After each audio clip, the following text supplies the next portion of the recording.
then Krugman is a terrific. No, I'm saying, but all I have to say to people is, if you think socialism will work, Krugman's terrific. You know, it's the problem Friedman has. Friedman actually is analyzing our problems pretty well, and then he comes back to the government, which has failed, as the solution. You mean Tom? Yeah.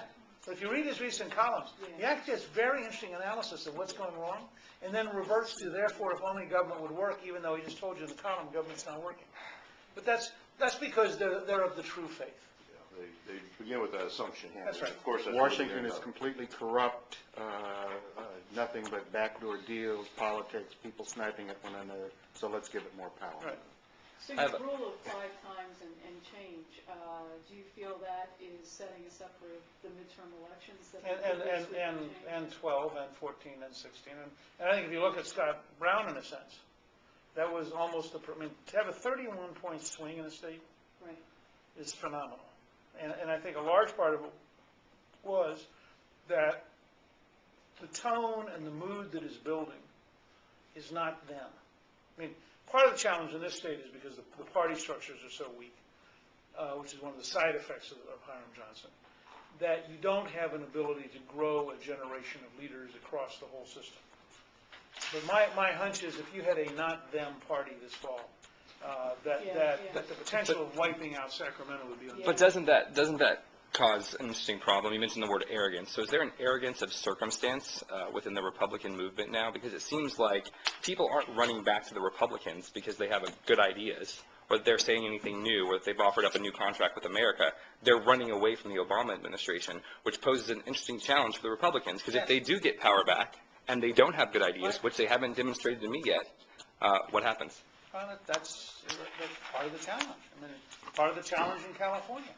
And if you waved the magic wand and tomorrow morning you had a Republican governor and a Republican majority in the House and Senate in Sacramento, the Assembly and Senate, what would they do? Yeah. Okay. I mean, so start. What I have said very explicitly, and I just did it in a cover story of Newsmax magazine, is that they ought to have a contract this fall. That they have to think like an alternative governing party, not like an opposition party. The whole purpose of American Solutions is to create the depth of thought and to gather up the range of solutions that enable you to start creating a solutions-based party. We're going to post, I guess, early next week, a 45-minute interview with Governor Bob McDonnell, which is a terrific example of this. We hope to do Christie and Brown presently. And when you listen to this is an audio interview because we want candidates to be able to listen to it as they ride around. It's going to be made available to everybody in both parties. But when you listen to McDonnell, what McDonnell says is he had a very clear focus. He was for more jobs. He was for more energy. He was for controlling spending. He refused to raise taxes because it would kill jobs. And as he walks you through what his campaign was about, he was offering an alternative vision of Virginia's future. So a state that went 53% for Obama went 59% from McDonnell. What are your adversaries anticipating and going to do about all this? I mean, they must see what you're seeing is coming their way. Are they strategizing with some kind of a countermeasure so that you don't win? I don't know. Go ask Pelosi. Well, the reason I'm asking is you know more about this than I do. I mean, these people have a certain mentality that they want power no matter what. Right. They don't care about right solutions. They want to sit up there. Right. And they're going to try to undercut any effort that takes that power away from them. And I'm wondering whether your familiarity with Congress and the thinking of people who run for offices like that may equip you to anticipate this. Well, partially from having studied Reagan and Lincoln and Jefferson and Jackson and FDR, who are the great change agents of the last 200 years. I think when you're trying to get change on the scale I'm describing, what you want to do is design strategies which create boxes so it doesn't actually matter what your opponent does. What you don't want to do is clinch with your opponent so that it matters. Remember, the key moment in the 1980 campaign is when Reagan can turn to Carter and say, "There you go again." And the whole country knew what it meant. He's lying. But it's just, boom, he's lying. Okay. And Reagan, if you read the education of Ronald Reagan, you'll see this model and how it's built. I worked with the people after, I was a freshman in 1979, and I became chairman of the planning committee to try to create a majority as a freshman. And I ended up working through Republican National Committee Chair Bill Brock with the people who did Margaret Thatcher's campaign in '79. And in fact, they just sent me, the guy, Jim Killa, who came over, just sent me the tapes from the Thatcher campaign. And the goal of the Thatcher campaign was to set up an argument in which your opponent had no answer. It wasn't to set up an argument in which the two of you were arguing. It was to set up an argument in which your opponent was crushed. So the most brilliant ad was a race. And all the runners are lining up, and they have the U.S. runner and the Canadian runner and the French runner all wearing their national flag. And there's the British runner all ready to run. And the British runner has a knapsack on, because they said, no, it's not, you're not ready to run yet. First we have to put in taxes.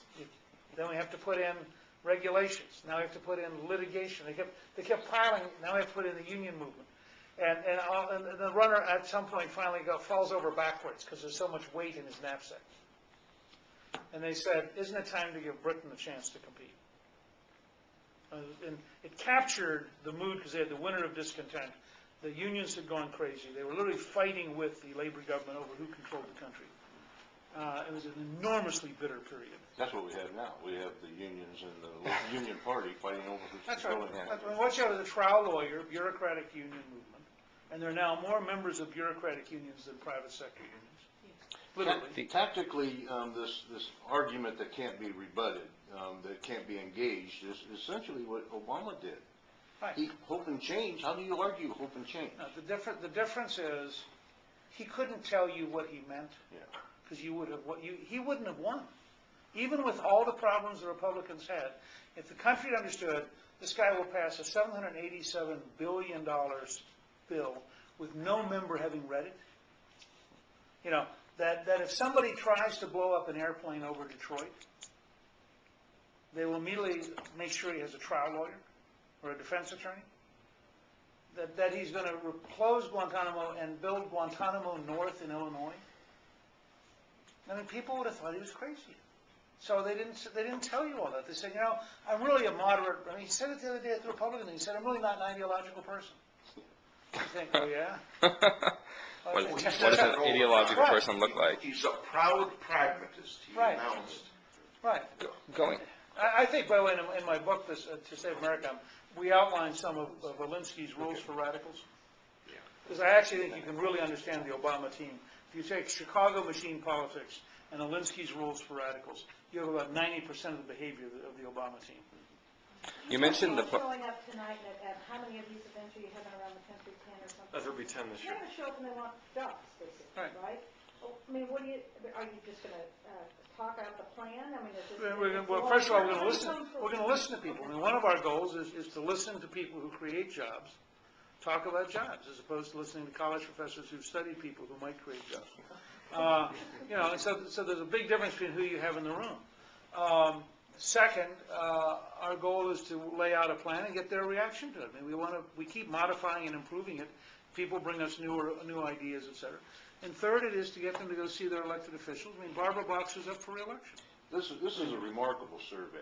I hadn't seen these numbers, but it seems that the message is absolutely clear to people who run businesses. Yes. That taxes are their burden, that they don't feel benefited from all the additional government doing and Right. spending, that the taxes are what they are burdened down by and what restrains them from expanding and operating. Right. And it seems almost universally acknowledged in the business Right. community. This is good news. I'm clapping. Look, I first met Reagan in '74. I started studying him in '66. Reagan understood, both running for California governor and then running for president, that the common sense of the average person is actually pretty deep. The knowledge is not necessarily all that deep, but the common sense is pretty deep. And that people have conversations which transcend campaigns. So people actually get together and chat over the kitchen table, or chat at the local bar, or talk down at the beach. And over time, not any 30-second commercial, not any one evening, but over time they reach very powerful judgments. And we were engaged in 1983 in looking